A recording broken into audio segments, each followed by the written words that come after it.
Olá pessoal, iniciamos a nossa live aqui diretamente da União de Vereadores do Estado de São Paulo, na Rua Pará, e como sempre trazendo temas que interessam aos agentes públicos de um modo geral, prefeitos, vereadores, servidores, mas principalmente para empresários, aqueles que querem empreender, diminuir o número de quase 14 milhões de desempregados deste país.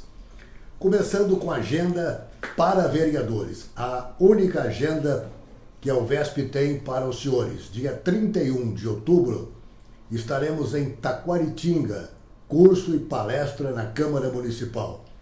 No dia 7 de novembro, a Caravana da Inclusão em Itanhaém. Os dois próximos eventos, lembrando sempre que todas as quartas-feiras estamos aqui. Hoje nós recebemos com alegria um dos mais conceituados professores de Direito da capital e do estado de São Paulo.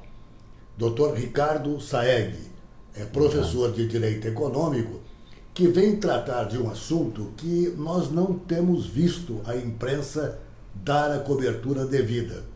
É a medida provisória que trata da liberdade econômica. O interior do Brasil precisa saber o que deve ser feito. A Câmara Municipal tem que fazer um projeto de lei, o prefeito tem que regulamentar a medida provisória do presidente da República, essa medida tem que passar para um projeto de lei, mas vamos lá, o que diz a medida?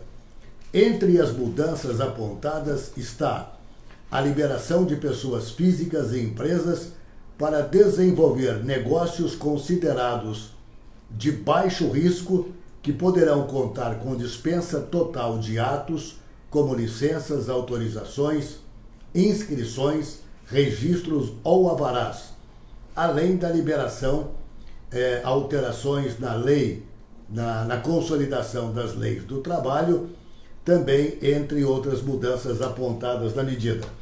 Mas quem vai falar sobre o tema e orientar você, repito, que quer empreender, é o advogado Ricardo Saeg. Começando agora a nossa live aqui da UVESP, contando com você, com seus cliques, com o seu compartilhamento, porque o tema é de interesse nacional. Boa noite, Ricardo, 6h08, prazer em tê-lo aqui.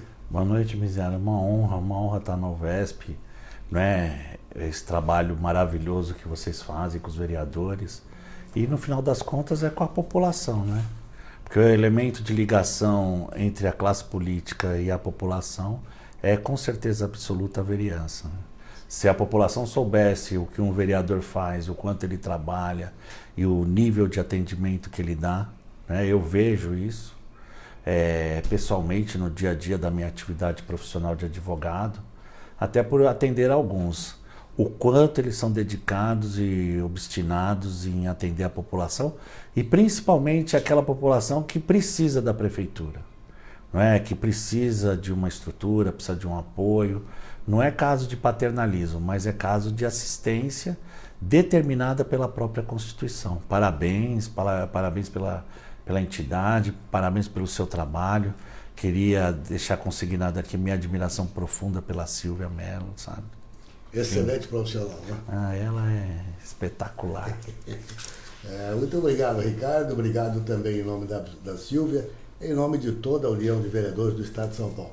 Ricardo, na sua concepção, antes que nós entremos no eixo da lei, a medida provisória da liberdade econômica favorece o empreendedorismo? Na verdade, Miséria, já foi convertido em lei. Ah, já foi? Já. E é ótimo esse gancho seu, porque você pontuando a medida provisória significa dizer que ela produz efeitos desde o momento em que ela foi publicada lá atrás. Na medida provisória, independentemente do tempo do projeto de lei. Exatamente. E que os requisitos da medida provisória são a pertinência e a relevância e a urgência, que demonstram a necessidade do Brasil ser destravado. Porque realmente o Brasil estava com o Estado agigantado, inchado, e precisava ser desidratado esse Estado para efeito das pessoas poderem empreender. Porque Porque a pior coisa no Brasil parece que é ser empreendedor, quando na verdade é o empreendedor que gera riqueza, gera renda, aumenta o nosso PIB e principalmente acaba fomentando o aumento dos postos de trabalho. E não existe política social mais apropriada do que a política dos postos de trabalho. Porque a pessoa, na medida em que ela é incluída nas relações econômicas como uma pessoa que produz e ao mesmo tempo consome, ela deixa de estar numa situação de vulnerabilidade, passa que sempre é uma posição que possibilita ela ser permanentemente humilhada por algumas migalhas que infelizmente o Estado acaba tendo que dar por conta de não ter recursos suficientes e ter que administrar aquele problema insolúvel que é o da pobreza nesse país de 54 milhões. Né? Não dá para dar uma assistência plena para esses 54 milhões de pessoas. Essas 54 milhões de pessoas têm que ser integradas socialmente através da economia, através dos postos de trabalho, e os postos de trabalho só vão ser criados mediante iniciativas como essa do nosso ministro Paulo Guedes, né, e do nosso presidente Bolsonaro, que foi a medida provisória e agora a lei do direito das liberdades econômicas. Doutor Ricardo, feita a lei, ela entrou em execução. O que tem que ser feito agora no nível municipal? Então, o município, constitucionalmente, ele tem a competência de legislar sobre todas as questões de interesse do município. E os empreendimentos, eles são de fato implantados e realizados no âmbito do município. A medida ela avançou muito no sentido de declarar que ações, empreendimentos, iniciativas de baixo risco não precisam desse rigoroso controle por parte das autoridades municipais e que esses empreendedores devem ser deixados, não é, livres para, através da sua liberdade econômica, através dos seus patrimônios individuais, através da poupança privada de cada um, possam investir nos seus negócios, em negócios de terceiro e com isso criar-se-á postos de trabalho, se aumentará a receita tributária e o Brasil, com certeza absoluta, vai sair dessa posição de muita dificuldade econômica para uma posição de uma das nações mais ricas do planeta. Para você ter uma ideia, se esses 54 milhões de pobres no nosso país, não é, na linha da Santa Dulce dos pobres, né, da nossa primeira santa 100% nacional, né, eles forem incluídos não simplesmente socialmente, através de programas de transferência direta, como Bolsa Família, que deixam eles estagnados naquela situação de vulnerabilidade e paternalismo por parte do Estado, mas incluídos economicamente através do ambiente capitalista, podendo empreender ou podendo trabalhar e com isso produzir e consumir. O PIB brasileiro em 10 anos passa da 8ª posição para a 4ª posição e fica na frente da Alemanha. Só fica atrás dos Estados Unidos, da China e do Japão. E se isso evoluir, começa a ameaçar, na perspectiva do ranking do PIB, a própria posição japonesa para fazer parte do top 3 do mundo em aspecto econômico. A gente tem um ministro da economia excepcional. Aí agora o que falta?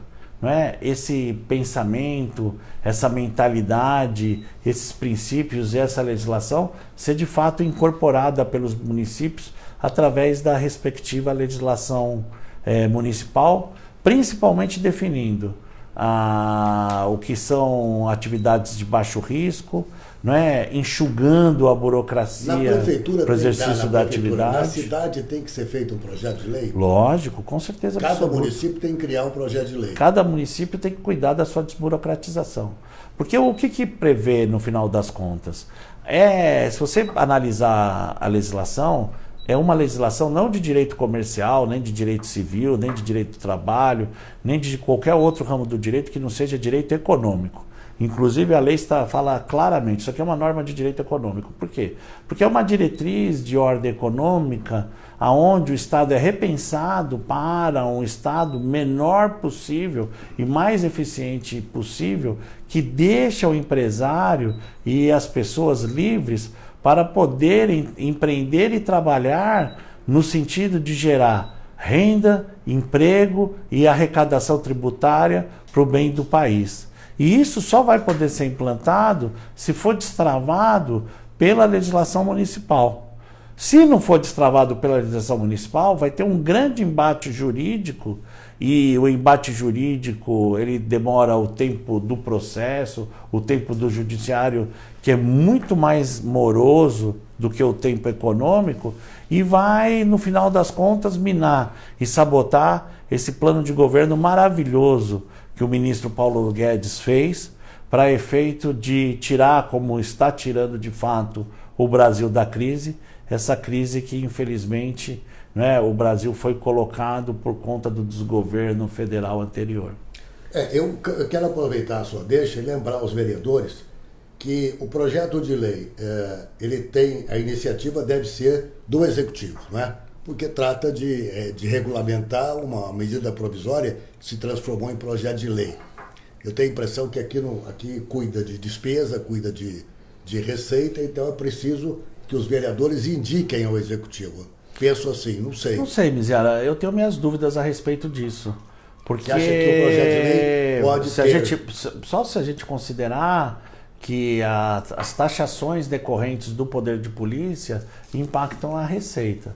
Como, por exemplo, a utilização das receitas das multas para efeito de financiar as atividades municipais. Caso ou das contrário, licenças. não. Caso contrário, não. Pode ser feita pelo poder. De qualquer maneira, eu acho. Os municípios têm que preparar a sua própria legislação, como disse o doutor Ricardo Saeg, para livrar as amarras do desemprego.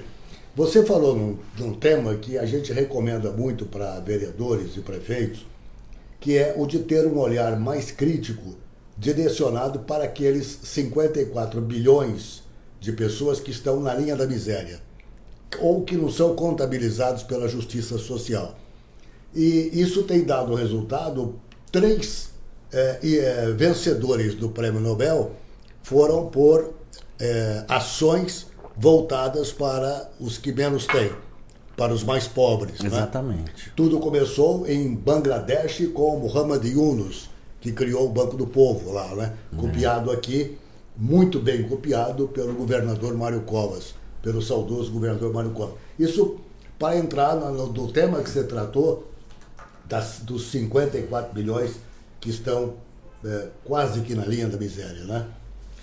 Doutor Ricardo, aqui assistindo a nossa live e cumprimentando pelo seu trabalho, está aqui conosco o Carlinhos Conquista, vereador de Araraquara, a Ana Maria Castanheira, o André Crepaldi, o vereador José Silvio de Abreu, de Estiva Gerbe, a Malu Ribeiro de Jacareí, o Piffer de São José do Rio Preto, Edilson Bellini, Williams Kester, seu colega, brilhante advogado do interior, consultor aqui da UVESP, Wilson Ceciliato, Guga Fleury, Celso Caiubi, vereador também, Wilson Gonçalves, Paulo Marcondes de Olímpia, o vereador Zé Baiano, o Cláudio Tussi Júnior, prazer Cláudio, inteiro conosco, o Carlos Marini e a Nájila Juni. A Nájila prepara uma sopa que eu vou te contar, vale a pena, viu? Então são pessoas que estão conosco participando dessa live, vereadores de cidades, de regiões distintas e que estão acompanhando aqui. Quem sabe até já preparando o projeto de lei que nós podemos até orientar aqui pela União de Vereadores do Estado de São Paulo. Conte comigo. Muito obrigado, doutor Ricardo. A lei da liberdade provisória, da liberdade econômica, ela libera a operação de agências bancárias aos sábados. Você acha que os bancos vão cumprir essa meta, não? É apenas liberado. Eu acho que a concorrência, né? O que é importante, e assim os senhores vereadores ter muito em mente, é o seguinte: Qual que é o objetivo da lei? Qual que é a proposta da lei? No que a lei vai alterar a vida das pessoas? E será que realmente ela vai alterar a vida das pessoas? Não é? E eu posso dizer para você, Miziara, que com certeza absoluta ela tem grande potencial e ela teve o objetivo de alterar a vida das pessoas. E esse objetivo passa por destravar a economia. Então, deixa as coisas a critério da própria concorrência. O que a lei estabelece assim de novidade? Ela sai de uma política anterior por parte do governo federal que colocou o Brasil num quase colapso econômico, não é? E vem para uma nova perspectiva de governo federal através do ministro Paulo Guedes, que coloca o Brasil na vanguarda do mundo, junto com as principais economias do mundo, diminuindo o Estado, enxugando o custo da máquina, desburocratizando a atividade econômica e permitindo a fluidez da própria atividade econômica. Então, a partir disso, a lei tem que ser interpretada, regulamentada e ratificada no sentido das liberdades econômicas serem consagradas no âmbito municipal, dentro desse conceito de economia de mercado. Mas não uma economia de mercado que esqueça da parte social, esqueça do olhar necessário para os vulneráveis, que devem ser assistidos e que de fato são assistidos por outra legislação, como por exemplo o Código de Defesa do Consumidor, o Estatuto do Deficiente, a Lei Maria da Penha e assim por diante. E agora veio proteção de dados a partir de janeiro, né? Exatamente, exatamente. Então o sistema jurídico é um sistema fechado, mas que de fato a gente precisava tirar do país essa pecha que pesava sobre o empresariado e sobre o empreendedor, e principalmente sobre o pequeno e microempreendedor, de ser um bandido, quando na verdade eles são o sustentáculo da economia nacional. Então, por exemplo, é princípio da lei a presunção de boa-fé do empresário e do empreendedor, que é o óbvio ululante, só que esse óbvio ululante não era praticado no Brasil e agora tem lei dizendo isso. É princípio da lei a intervenção mínima por parte do Estado na atividade econômica, que era o óbvio ululante. Mas esse óbvio ululante, infelizmente, não era praticado no Brasil e agora está reconhecido por lei. O que o ministro Paulo Guedes, o governo federal, o presidente Bolsonaro fizeram dentro dessa perspectiva de relevância e urgência, através da medida provisória, e o Congresso Nacional referendou através da conversão da medida em legislação, em lei, foi justamente estabelecer o quê? Olha, todo brasileiro está apto a trabalhar, está apto a produzir, está apto a ter um emprego, presume-se que ele é de boa fé, o Estado não fará intervenções, e só as fará em caráter excepcional e quando isso for necessário, porque aqui nós vamos fazer uma política de riqueza e não de democratizar a pobreza, que foi, por exemplo, o que a Venezuela fez. Estabeleceu aquele caos, aquele sofrimento, aquela miséria, aquela ruína desgraçada que acabou com um dos países mais pujantes do mundo. Doutor Ricardo, quais são as outras medidas dentro dessa, ou melhor, os outros itens que favorecem o trabalho que você destacaria para os nossos internautas? Por exemplo, eu estou vendo aqui que o trabalho pode ser também realizado no domingo, desde que tenha outro dia remunerado. E o domingo não se paga o dobro, é assim? Claro, mas Miziara, o que é o problema? Não é que se fez reduções ou diminuições ou supressões aos direitos trabalhistas. Pelo contrário, se estabeleceu a possibilidade do trabalhador livremente negociar com o patrão, e isso dentro de um ambiente de concorrência, de competição de mercado, inclusive entre os próprios empregados, que também devem ser eficientes, tal como os empresários, poderem exercer a sua atividade profissional. Porque o que é indigno não é a pessoa trabalhar de domingo, porque eu tenho certeza absoluta que você trabalha de domingo, eu tenho certeza absoluta que a Sílvia não para de trabalhar, trabalha de domingo, eu trabalho de domingo e qualquer arrimo de família trabalha sempre que é necessário para sustentar sua família. E quando não é necessário, convive com a família, mas o maior exemplo que se dá à família é ter um pai provedor, uma mãe provedora, trabalhadora, digna, honesta, não é? Que mantém a casa com dignidade, que dá à família todos aqueles meios de subsistência necessários à dignidade que a gente espera de um lar normal, de um lar de um brasileiro. Eu estou muito entusiasmado mesmo, com a possibilidade do Brasil, de uma vez por todas, se levantar e assumir a posição dele de líder mundial, de uma das 3 maiores economias do mundo. O primeiro passo precisava ser dado, o caminho é muito longo, mas com certeza absoluta, esse primeiro passo foi dado através dessa medida provisória e agora a lei do direito das liberdades econômicas. Está aqui conosco o doutor Ricardo Saeg, professor de Direito Econômico, e nós estamos falando da lei que cria a medida liberdade econômica. Eu estou com essa história de medida provisória na cabeça, liberdade econômica, que favorece tudo isso que ele está falando. A oportunidade de trabalho para todos, sem as amarras, inclusive da consolidação das leis do trabalho. Você ofereceu, eu pergunto, tem jeito de você nos preparar um modelo de projeto de lei para a gente mandar para o estado inteiro? Claro, lógico, uma honra. Olha, conosco aqui e te cumprimentando também o Jean Carlos Felipe, o Ricardo Rangel, o Luiz Eduardo Ribeiro, vereador Paulo Panhosa de Monte Azul Paulista, ele é presidente do Parlamento do Vale do Rio Grande, Eduardo Carmona de Curitiba, Leandro Castelletti, Ciro Moura, Rizaelcio Oliveira, economista lá também do GCSM, companheiro de atividades, a Mariane Maia, vereadora de Três Fronteiras comparecendo conosco aqui. Muito obrigado pela audiência. Muito obrigado a todos pela audiência. Continue, por favor. Clique, compartilhe, que nós estamos tratando de um assunto que o Brasil inteiro precisa ouvir e que a imprensa ainda não falou. A imprensa trata do assunto com bem devagar, e esse assunto ele é digno de ser reprisado constantemente.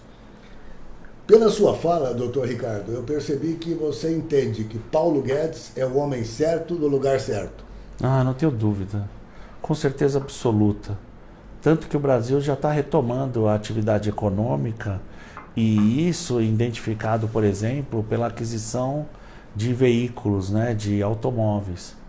E automóveis é um bem de consumo, não é de um extrato social, não é, mais consolidado. Então você vê que está retomando-se a confiança da população, as pessoas estão restabelecendo a sua capacidade de compra, o Brasil está avançando, não obstante o intenso debate e discussão política que é travada a cada dia. A economia funcionando, as pessoas compartilhando da prosperidade econômica, tendo condições de arcar com as suas necessidades de subsistência das pessoas que amam, tudo fica mais fácil, né, Biziana? Tudo fica mais fácil, porque tem teto em cima da cabeça, comida na mesa 3 vezes por dia, escola para as crianças, saúde para a família e farmácia sempre que necessário, né? Eu tenho certeza absoluta que o brasileiro não precisa nada mais que isso, né? E a partir disso, a felicidade dele por si só, principalmente nas nossas tradições, que são tão ricas, né? Em festas como a do futebol, a do carnaval, do nosso sorriso, a gente vai cativar o mundo inteiro e assumir o nosso papel de liderança na humanidade. Porque hoje o segredo não é mais agir com força, o segredo é agir com carisma e com simpatia. E isso o brasileiro tem de sobra. Então o brasileiro é rico nisso, ele é rico em recursos naturais, ele é rico numa população enorme, ele é rico em todos os aspectos. Infelizmente, o Brasil, por conta de um desgoverno, foi levado quase à ruína, mas nem esse desgoverno conseguiu isso e agora nós estamos se restabelecendo. Ricardo, você falou da lei e eu fui encontrar aqui, realmente ela foi votada na Câmara do Federal, já é lei, 345 votos a favor, uma abstenção e 76 contra. O que você pensa assim? O que esses 76 tem na cabeça? Não, isso é ótimo. Isso é ótimo, porque quando existe unanimidade, Miziara, a gente corre o risco de 100% estar errado, né? E é péssimo. E é péssimo. Porque a oposição, para todo tipo de discussão, acaba lapidando o resultado da discussão. Porque a gente sempre tem algo em mente, mas esse algo, por ser uma obra humana, é uma obra inacabada. De modo que quando a oposição confronta e exige explicações, essas explicações acabam lapidando e melhorando o próprio objeto. E é por isso que existem alterações para melhor e democráticas entre o texto inicial da medida provisória e o texto que acabou sendo aprovado como legislação. Principalmente no que tange ao impacto regulatório. O Estado, não obstante os esforços de desburocratização, não obstante os esforços de destravar a economia, como fez a lei, não obstante todos esses esforços de dar emprego para você, dar garantia para você, dar condições de trabalho e de empreendimento para você e para todas as pessoas do povo brasileiro, não destitui o Estado do poder de polícia necessário para coibir as fraudes, as ilegalidades, os abusos e proteger a população dos riscos inerentes a determinadas atividades. Mas convenhamos, em atividade de baixo risco, para que precisa ter um alvará de funcionamento? Então, como é que a gente pode definir, para o leigo, de um modo geral, atividade de baixo risco? O que pode ser considerado atividade de baixo risco? Imagina só, Miziara, um consultório de terapia de um psicólogo. É baixo risco. Só tem risco como psicólogo, né? Do doido ficar violento, né? É uma atividade de baixo risco. Entendeu? Mexer com explosivo já não é baixo risco. Né? Depende, né? Pô, mas enfim, né? Eu tô brincando, mas é evidente. Não tem nada a ver uma coisa com a outra. Agora, cabe ao legislador municipal a definição. Estabelecer.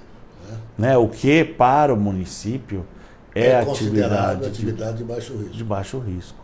Porque o detalhe todo, irmão, e todas as pessoas que estão aí acompanhando a gente, é que na medida que você destrava, na medida que você facilita, na medida que você fomenta a atividade econômica, na medida que você restabelece a confiança do empreendedor, e a lei cuidou disso, inclusive do respeito ao contrato, de garantia que o investidor não vai pagar por passivos da empresa, e esse tipo de coisa, a menos que hajam fraudes, né? E é evidente que havendo fraudes todos têm que responder.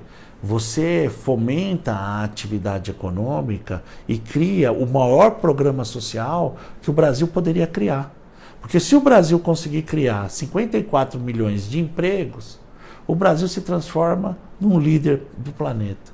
Isso é possível? Eu acredito que sim, porque esses 54 milhões de pessoas correspondem, numa perspectiva positiva dessas pessoas, que não humilha essas pessoas, que reconhece a dignidade dessas pessoas, uma capacidade econômica instalada e ociosa no Brasil que tem que ser aproveitada. Então, em vez da gente continuar simplesmente administrando os vulneráveis, simplesmente cuidando deles, mas mantendo eles em estado de vulnerabilidade e sujeito a manipulações, inclusive de caráter eleitoreiro, a gente trouxer esses vulneráveis para a inclusão capitalista, eles vão ter mais dignidade, vão ser produtores de riqueza, vão ser consumidores dos bens e produtos que eles mesmos produzem e que o resto do Brasil produz, de modo que o Brasil vai se levantar como uma potência mundial. Então, destravar a economia, não destrava a economia em favor deste ou daquele, destrava a economia em favor do Brasil. Erradicar a pobreza, não erradica a pobreza só em favor dos pobres, erradica a pobreza em favor do Brasil. Então, o que o Brasil precisa no final das contas? O Brasil precisa, no final das contas, de empreendedorismo e de emprego. E, a partir disso, incluir todos, porque ninguém pode ficar para trás. Perfeito. Ricardo, a medida provisória, a lei que cria a liberdade econômica adaptada ao município, que tem que cuidar de tudo aquilo que lhe é do seu peculiar interesse, ela funcionaria muito mais se junto viesse vários cursos profissionalizantes, não é? Assim, exatamente. Porque ela em si é o estímulo legislativo e institucional ao livre fluxo e expansão desse fluxo da atividade econômica. Via de consequência, as pessoas têm que estar preparadas para o fluxo que vem, para poder surfar nessa onda. E essa preparação se faz através de cursos mesmo. E veja, só de instalar o curso já está dando emprego para um monte de pessoas que vão prestar serviços, né, educacionais ou de treinamento na perspectiva de auxiliar outras pessoas a se colocarem profissionalmente, seja como empreendedor, seja como trabalhador. E nós estamos com vários vereadores e vereadoras nos prestigiando aqui, membros da sociedade civil, empreendedores. É interessante observar que ao lado da lei, que é municipal, tem que ser adaptada no município, é pensar em cursos profissionalizantes. E nós temos aí a Secretaria de Emprego e Renda, a Secretaria de Economia Criativa, vários órgãos federais que têm cursos profissionalizantes e cabe ao vereador, ao prefeito, correr atrás para saber o que aplica no seu município. Nós estamos aqui com o vereador de Assis, vereador Timba, que é presidente do Parlamento Regional de Assis, o Ricardo Dias, o Chulé Ferreira, ex-vereador de Tatuí, Ronaldo Pacheco, o Chico Prioli de Ribeirão Preto e a Lê Delera de Campinas, uma exímia cozinheira de comida árabe. Opa! Aqui conosco também, um grande beijo para você, Lê Delera. Todos participando e conosco discutindo o empreendedorismo no Brasil.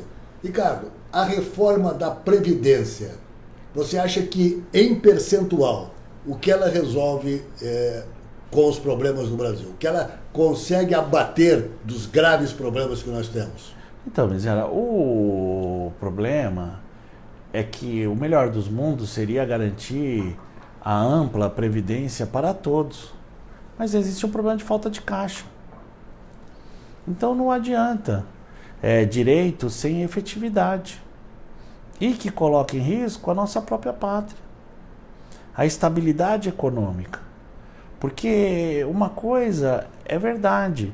Sem a estabilidade econômica não existe estrutura para garantir a subsistência digna de todos os mais de 200 milhões de brasileiros. Então, a reforma da Previdência é um remédio amargo, mercê justamente, não é, da falta de expansão econômica necessária para suportar esses direitos previdenciários que estão aí. Porque a pessoa que recebe a aposentadoria é uma pessoa que tem o pressuposto de ter trabalhado por longo período, ter idade adequada e haver contribuído. Via de consequência, não existe nada mais legítimo do que participar da Previdência Social e receber sua aposentadoria depois de percorrido todo aquele caminho de muito esforço, muita dedicação, trabalho e contribuição efetiva em dinheiro. Agora, veja bem, se a economia não se expande a níveis suficientes para gerar tributos e renda para o Estado suficiente para arcar com esse passivo que não é dívida, mas é uma obrigação tributária, porque dívida deturpa negativamente a expressão aposentadoria na minha consciência. Infelizmente, a gente tem que redimensionar o valor dos direitos conquistados pela população brasileira ao longo de décadas. E, claro que garantindo os direitos já adquiridos. E é isso que infelizmente está acontecendo. Ninguém em sã consciência pode abrir mão da reforma da Previdência, mas também ninguém em sã consciência pode se agradar com a diminuição de direitos para todos os brasileiros. Não é? Não me parece que a reforma da Previdência venha atender sem justa causa, né? venha corrigir o desatendimento sem justa causa para privilegiados que estavam se aproveitando do governo federal, ou do governo estadual, ou do governo municipal. Muito pelo contrário. O que me parece é que existe um problema concreto de falta de caixa que tem que ser resolvido. Então, o que aconteceu?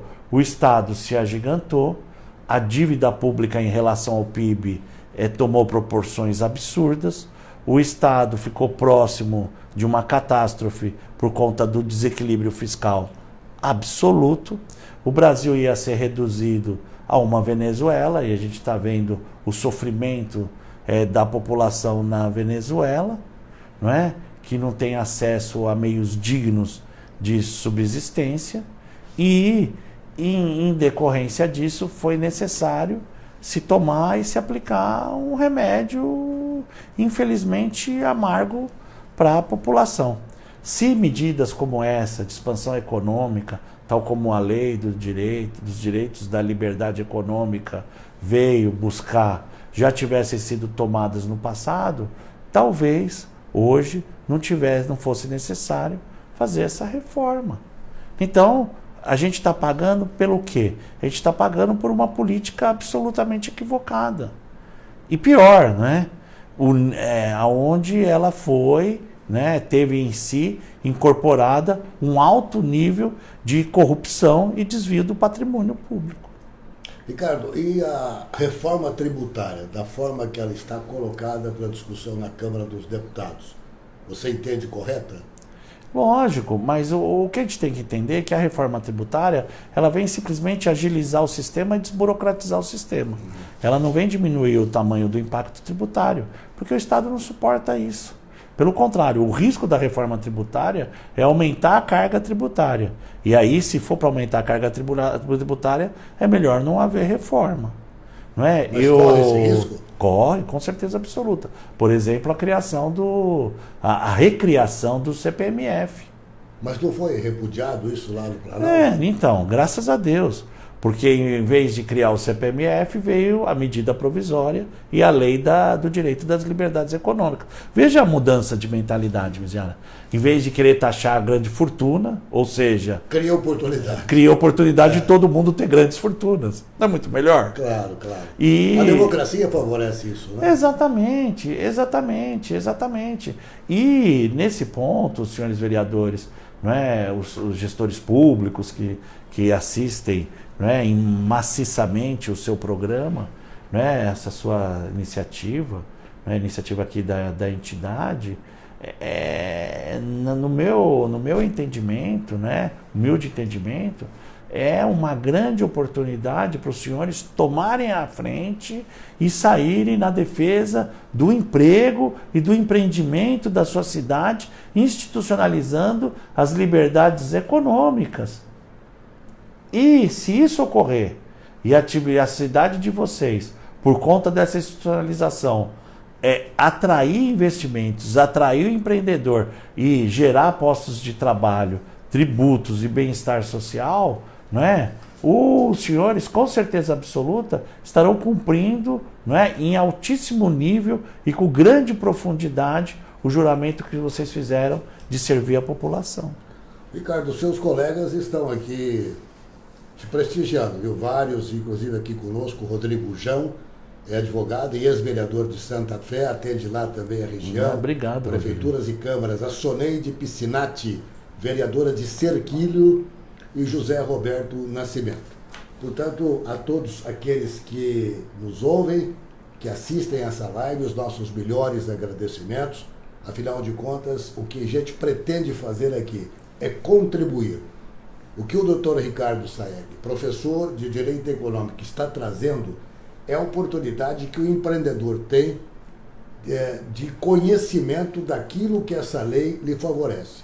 O agente público, como colocar isso no município devidamente legal. E o cidadão comum incentivar os seus vereadores para que eles possam também apresentar as leis na Câmara Municipal. Dr. Ricardo Saeg vai nos dar essa contribuição, que é a de preparar um projeto de lei que nós vamos oferecer para as câmaras municipais. Como nós fizemos com a Lei Geral da Micro e Pequena Empresa, que ajudou o Estado de São Paulo a produzir e, em consequência, o município comprar do seu produtor local, nós queremos também que essa lei impacte para que nós tenhamos oportunidades ricas de crescimento. Quem lhe envia aqui um forte abraço é uma das maiores criminalistas deste país. Não é do Estado, não. Doutora Cláudia Seixas. Ela é espetacular. Ela é de Ribeirão Preto. Um beijo, doutora Cláudia. E estaremos juntos logo, logo, se Deus quiser. Doutor Ricardo, muito obrigado pela sua participação aqui, de ter saído do seu escritório e ter vindo aqui para discutir essa lei que trata da liberdade provisória. Liberdade econômica. Eu espero ter... Espero que não seja provisória. Não. Eu espero ter instigado a curiosidade. Peço desculpas por não debater com vocês, mas por causa do tempo mesmo. Não é? Ponto a ponto da legislação. Mas assim, o espírito da lei, ele é muito claro, né? No sentido de que o Brasil tem chance, o Brasil tem uma oportunidade de avançar economicamente e de esse avanço econômico propiciar um grande bem-estar social, onde todas as pessoas participem desse bem-estar e a pobreza de uma vez por todas seja erradicada desse país.